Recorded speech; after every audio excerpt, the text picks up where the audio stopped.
Kohalam Yahweh Bahashim Yahweh Shai. All praises be to the Most High Yahweh Bahashim Yeshaya or Yahweh Shai, which simply means in the name of the Savior or the one that saves. I just want to go into the understanding and breakdown of Isaiah 14, and I want to give basic understanding of Isaiah 14, specifically Isaiah 14 and 12, on who is Lucifer and what does this chapter mean and what's the overall context of it. There's a lot of different theories on it, and there's a lot of misconceptions, and there's a lot of false teachings and doctrines as it pertains to a particular book and chapter.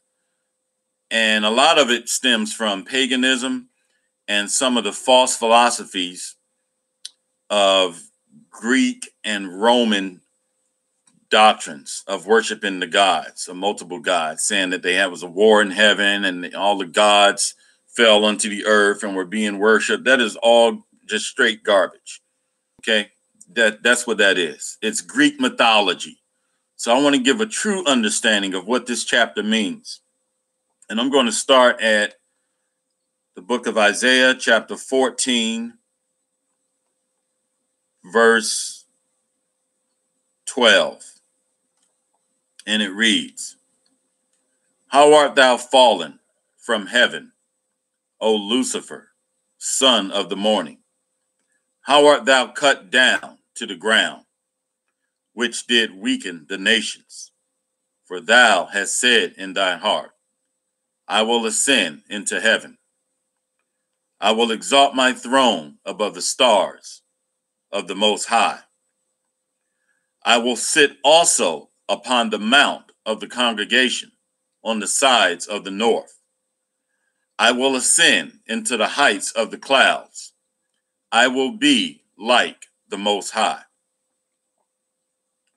Okay, looking at this chapter and verse, "For thou hast said in thine heart, I will ascend into heaven." In this particular context, heaven represents dominion and rulership. How do we know that? Go to the book of Haggai, chapter 2, verses 21 through 22. And for sake of time, I'm not going to go directly into it. So I want to give the precept reference to gain better insight and understanding of what Lucifer is saying here. When you look up the word Lucifer, it simply means the illuminated ones or light bearer.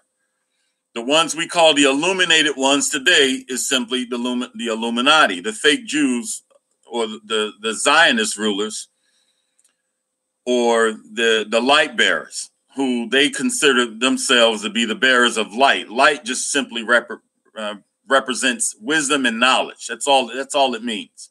So they consider themselves to be the light bearers, the illuminated ones. And they consider themselves as the holder of the hidden secret knowledge and wisdom, witchcraft and sorcery, and the ancient teachings. That's why they call themselves the illuminated ones or light bearer. Thou hast said, I will exalt my throne. What does throne mean? It's simple. All throne means is rulership. How do we know? Go to the book of Daniel, chapter 4, verse 26. That's all this Lucifer or the illuminated ones are saying in this Bible prophecy. Okay, so he said, I will exalt my throne above the stars of God, or the stars of the Most High. Who are the stars of the Most High? Well, let's find out. The Bible tells us who the stars of the Most High are. Okay, the stars or gods are the children of Israel, and I'm going to prove it. If you go to the book of Job, chapter 38, verse 7, and we're going to go there because I want to be able to go into the scripture to help gain understanding.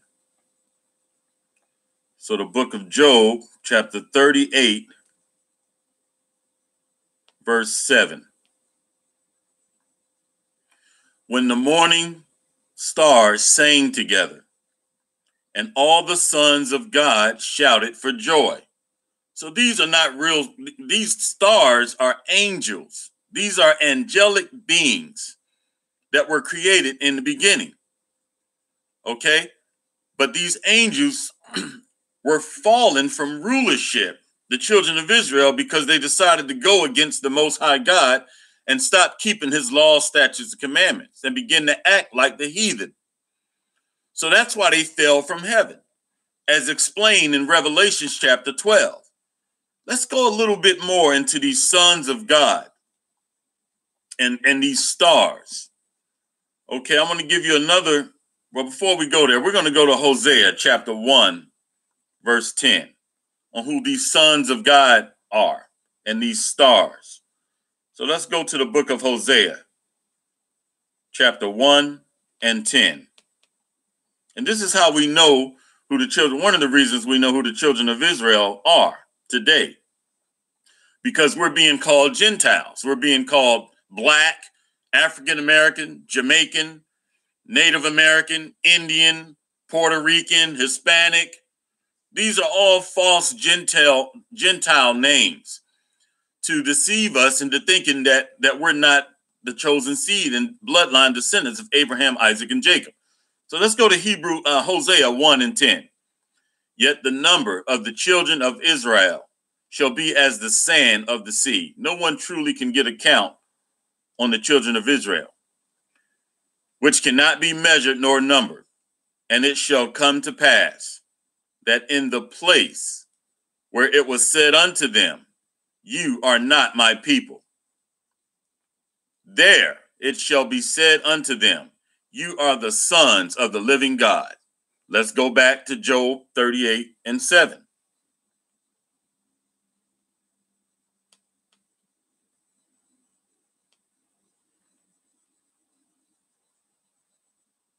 Okay, we're going to go back to Job 38 and 7.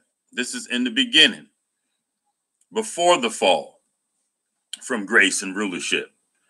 When the morning stars sang together and all the sons of God shouted for joy. That's all that means. How do we know this? Let's go to another precept. We're going to go to the book of Lamentations. And we're going to go to chapter 2, starting at verse 1. How has the Lord covered the daughter of Zion? It's talking about the children of Israel, the chosen people, with a cloud in his anger, and cast them down from heaven. See, rulership, Haggai 2:21 and 22. And cast them down from heaven unto the earth. So this has a dual meaning, being cast down into a lowly state in these earthly shells, these bodies, these temporary shells, until the earth has been cast down from heaven, from rulership, and from the spiritual realm unto the earth. The beauty of Israel, it's talking about his chosen, and remembered not his footstool in the day of his anger. Verse 2. Yahweh have swallowed up all the habitations of Jacob, and have not pitied. He has thrown down in his wrath the strongholds of the daughter of Judah. He have brought them down to the ground. See that? Being cast down into a lowly earthly state, or earthly vessels. He have polluted the kingdom and the princes thereof. That's because many of the princes, when you read Lamentations, were being hanged, lynched. Sounds familiar? Okay, we're going to go back to Isaiah chapter 14 so that we can gain understanding on what this means. So we know that the stars represent the children of Israel, okay, and which were angels in the heavenly realm at a higher level of understanding. I won't go into detail because that lesson gets pretty deep, but we are going to touch up on it on it here. Let's go to the book of Deuteronomy, further understanding on these stars. Deuteronomy chapter 1 and 10. So the book of Deuteronomy chapter 1 verse 10.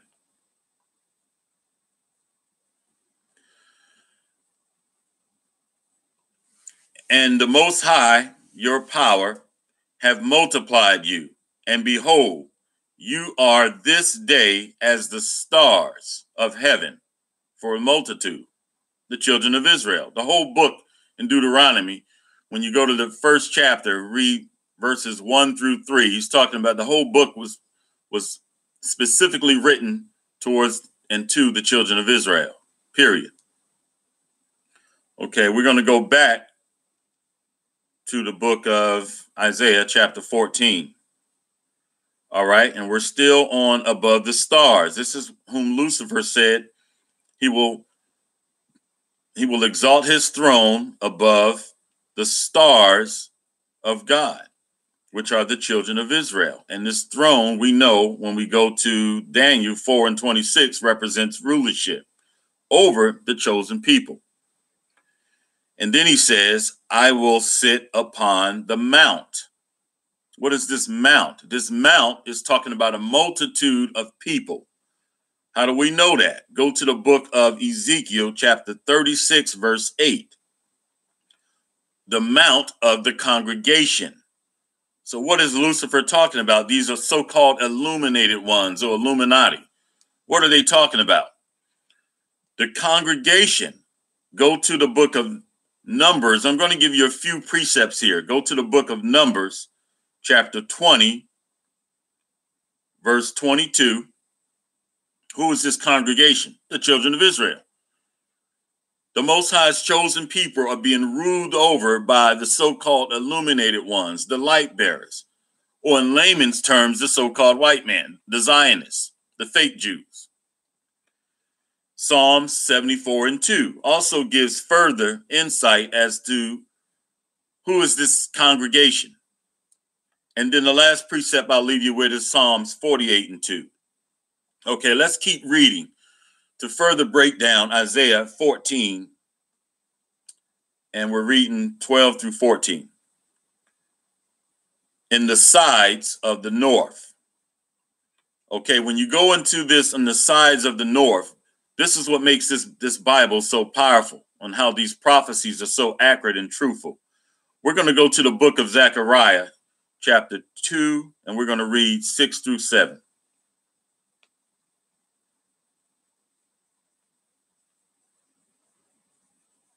Okay, we're in the book of Zechariah, chapter 2. We're going to read verses 6 through 7. Ho, ho, come forth and flee from the land of the north. This is North America. This is where a large percentage of the Most High's chosen went into captivity on the slave ships, the so-called Native Americans, blacks, and Hispanics, saith the Lord. For I have spread you abroad as the four winds of heaven, saith the Lord. Deuteronomy chapter 4, verses 27 through 29, and also Deuteronomy chapter 28, verse 68 through 70, talking about how the children of Israel will be scattered across the four corners of the earth. And also the book of Luke chapter 21, verse 24. Yeshua or Yahushua himself, our Savior, also prophesied of this. And then verse 7, deliver thyself, O Zion, that dwell with the daughter of Babylon. Okay, this is talking about North America and also Central and South, but primarily the North, where the bulk of the children of Israel went, specifically the tribe of Judah, Simeon and Reuben. Okay, so let's go back. And I want to provide a little more explanation on what this means, because a lot of people get this wrong. Okay, this great war in heaven, there's a reason why America is talking about standing up a space force. Okay, that is what the book of Revelations chapter 12 is prophesying about, this great war in heaven. So not only does heaven represent dominion and rulership, but there's a dual meaning. It also talks about the outer firmament. So we're going to go to, and let's prove that. Let's go to the book of Job, chapter 11, and we're going to go to verse 6. So sometimes the Bible is manifold. It's a multi-layered level of understanding. And if you're just being simple, or if you're not spiritual, it's not for you. You're not going to understand it. So let's go to the book of Job, chapter 11, verse 6. And that he would show the secrets of wisdom, that they are double. You see that? So the Bible occasionally will have a double or a manifold layers of understanding. To that which is, know therefore that the Most High God exact of thee less than thine iniquity deserve. And who is he giving this wisdom and knowledge and understanding to? First of all, you have to be of the chosen bloodline, the chosen seed of Abraham, Isaac, and Jacob. And you have to be keeping these commandments. Psalms 111 and 10. Let's go to prove to see who the Most High is dealing with. Well, we don't have time to go into detail, but I'll give you the precepts. Go to Amos chapter 3, verses 1 through 3, and then go to Amos chapter 3 and 7. He's only dealing with the children of Israel as his prophets. And then go to the book of Amos 2 and 11. So Amos 3, 1 through 3, Amos 3 and 7, and then Amos 2 and 11. That's who he's dealing with. And you have to be keeping these commandments. So you can't be raggedy and high on weed all day and cheating on your spouse and talking about you of the chosen seed. Okay, you have to be doing both. That's why Yeshua Christ said that he that do the will of my Father is my brother. Okay, and he said that in Matthew chapter 12 and 50. Okay, let's go a little more in detail about this great war in heaven. We're going to go to the book of Revelations chapter 12, verses 7 through 10, so that we can gain understanding. There's a reason that the Space Force is being set up. Okay, the book of Revelations chapter 12, verse 7 through 10. Verse 7, and there was a war in heaven. Michael and his angels fought against the dragon, and the dragon fought and his angels. What's interesting about this verse is sometimes the aircraft are called angels, just like the Navy has aircraft that are called blue angels. So John on the island of Patmos is seeing a vision. So he's saying the angels of Satan, which simply means adversary of God, is fighting against the angels. So he's seeing these so-called UFOs, which are really identifiable objects. These are the vessels of angelic forces. So he's seeing these vessels of angelic forces of the Most High, Yahweh, and his son, Yeshua, or Yahweh Shai, fight against the dragon, or Satan, which means the adversaries of the Most High God. So he's seeing this in a vision. And Satan, or the dragon, and his angels, which these are these vessels that he's seeing, prevailed not. Verse 9. Neither was their place found anymore in heaven, which means in the outer firmament. That's why space has been weaponized.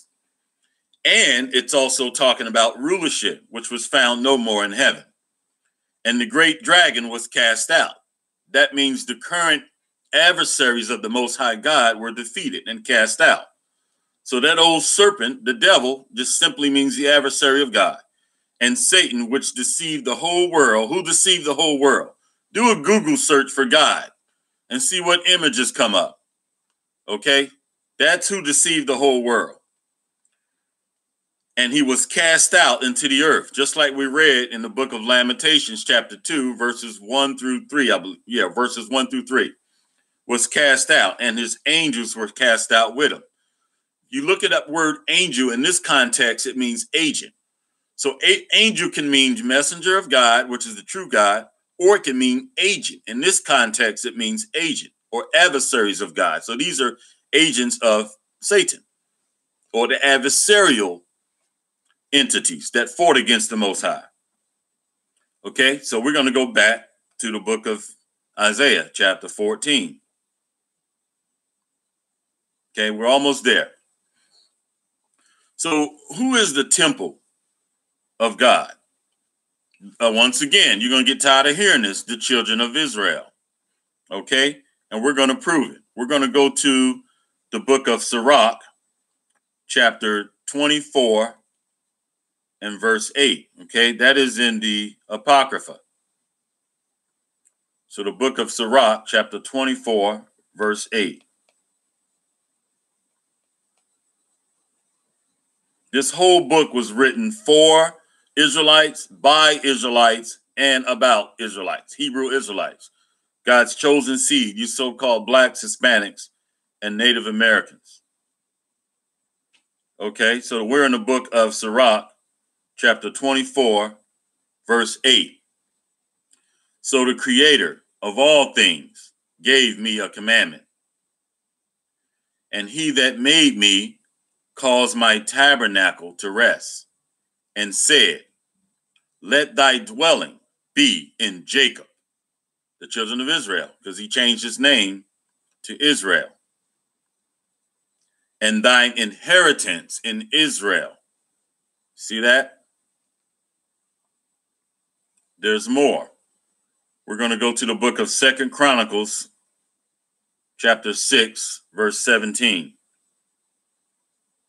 So this temple, or this third temple that's being built, is the children of Israel. And I want to go take my time to explain this. So 2 Corinthians chapter 6, because this is very important on who the temple is. It's not some building that's going to be built somewhere on this earth. That's why the book of Acts chapter 7 and 48 says, know ye not that the Most High dwell in the temple not made by hands? So the Bible is giving you clues, but we'll get some crazy person that'll start saying, watch for some building that's going to be built in Israel somewhere. No, this is a spiritual temple. Okay. So let's go to right here. 2 Corinthians chapter 6, verse 16, Salakia. And what agreement hath the temple of the Most High God with idols? For you are the temple of the living power, or God. He's talking to the children of Israel. For God hath said, I will dwell in them and walk in them. What's a good precept here? Go to the book of Joel, chapter 2, verse 27. And you shall know that I am in the midst of Israel, and that I am the Lord your God, and none else. And I will be their power, and they shall be my people. And two other precepts is Zechariah 8 and 8, and Hebrews 3 and 6. And we're going to go to Hebrews 3 and 6. But I don't want to go to every precept, because this is going to get longer than what I intended it to be. So let's go to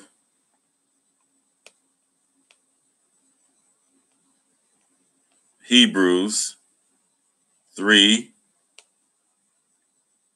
and 6. For Christ as a son over his own house, whose house are we? Once again, this is a spiritual temple. If we hold fast the confidence and the rejoicing of the hope firm unto the end, we will gain immortality. We will go back to the angelic, heavenly, or spiritual state. That's why book of 1 Corinthians chapter 15, verses 50 through 53 says that in a moment, in the twinkle of an eye, our bodies will be changed. Okay, we're going to finish up. I want to give a little more precepts on the stars of God, or the children of Israel. And we're not going to go into them, but I will share the precepts. You go to the book of Psalms, chapter 148, verses 2 through 3.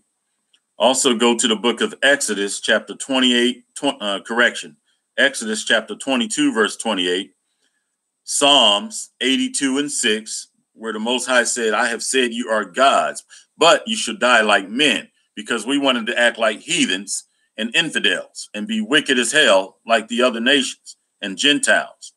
So we fell from a godly state into a lower level or a manly state. That's why Lamentations said you'd be cast down to the earth.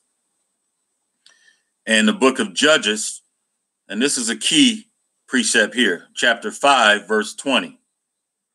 Also the book of Daniel, chapter 12 and 3, and First Chronicles 27 and 23. And another precept I didn't give you was the book of Deuteronomy, chapter 28 and 62, Zechariah 12 and 8, and Joel, chapter 2, verses 4 through 10, showing how we're going to be changed and become mighty men again if we keep the commandments and endure until the end. That's why Joel, chapter 2, verses 4 through 10 is talking about these mighty men whose bodies are going to be transformed during the day of the Lord, during Christ's second return. Yahushai or Yeshua. Okay, what is an angel? I want to go into this definition. An angel is a spiritual being believed to act as an attendant or an agent. We saw that agent being used, and that particular context being used in the book of Revelations, chapter 12, verses 7 through 10 that we read earlier. Or also a messenger of God. And I want to show you how these angels are prophets in the human form right now as we speak. Okay, let's go to a couple of precepts here. Keep in mind, angels also mean messenger of God. Let's go to the book of Hebrews, chapter 13, verse 2.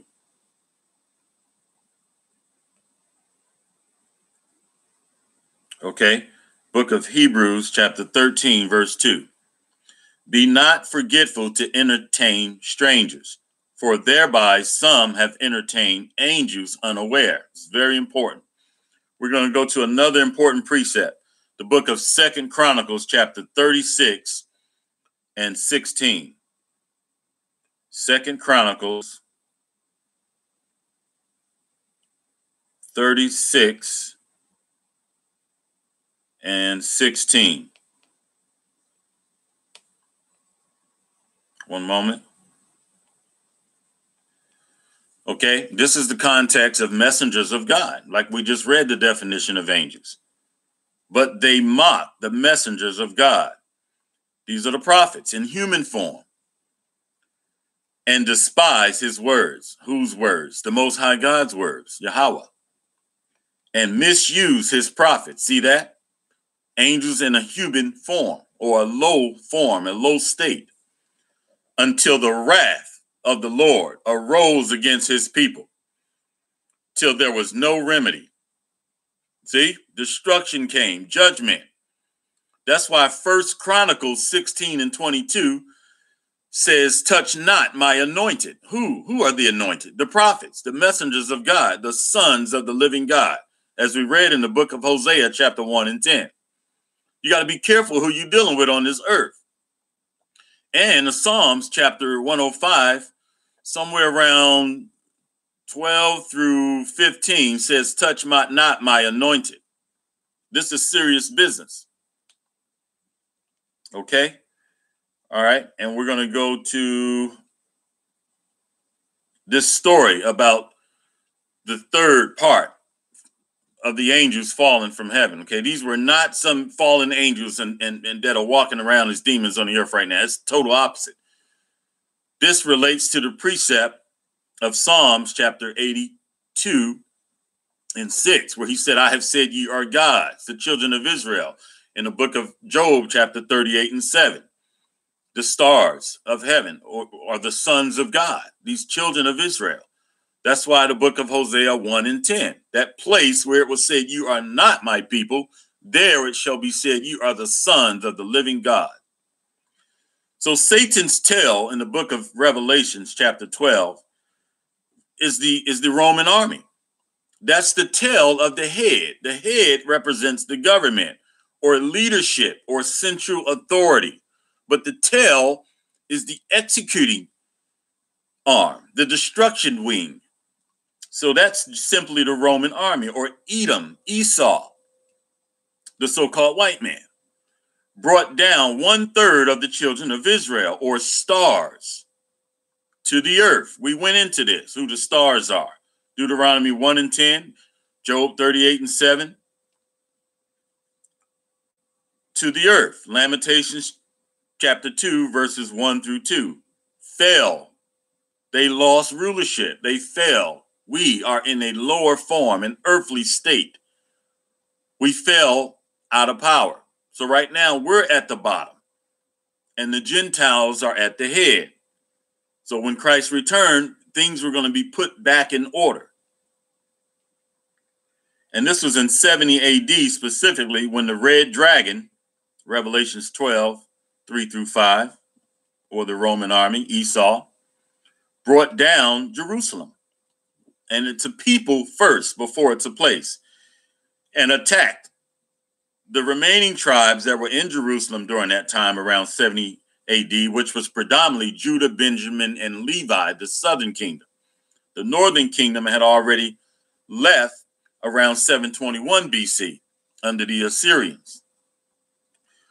And when you go into the book From Babylon to Timbuktu, over 1 million Hebrew Israelites, or black Jews, fled into Africa and were scattered and sold into captivity throughout the four corners of the earth. Deuteronomy 4, Deuteronomy 4, verses 26 and 27. And so that pretty much sums up the understanding of Isaiah chapter 14. So let's get away from this Greek mythology and fallen angels garbage and all this foolishness. This Bible is a true book. The problem is it's been taught by the unlearned. And a lot of us have been taught false doctrines, paganism, Greek mythology. So we lack proper understanding of the Bible. And the last pretext I'll give you, and I won't go into it for sake of time, is Romans chapter 8 and 16. That our spirit bear witness that we are the sons of the living God. We're the only ones on this earth fighting against bestiality, fighting against pedophilia, fighting against homosexuality, fighting for the poor and the down and oppressed and the downtrodden throughout the four corners of this earth, fighting against all of the evil wickedness against the Most High God of Israel, the Father and God of Abraham, Isaac, and Jacob. Kol Halam Yahweh Bahashim Yahweh Shai. All praises be to the Most High. And I want to give honor and glory to all of our brothers and sisters that are pushing this truth throughout the four corners of the earth. Shalom.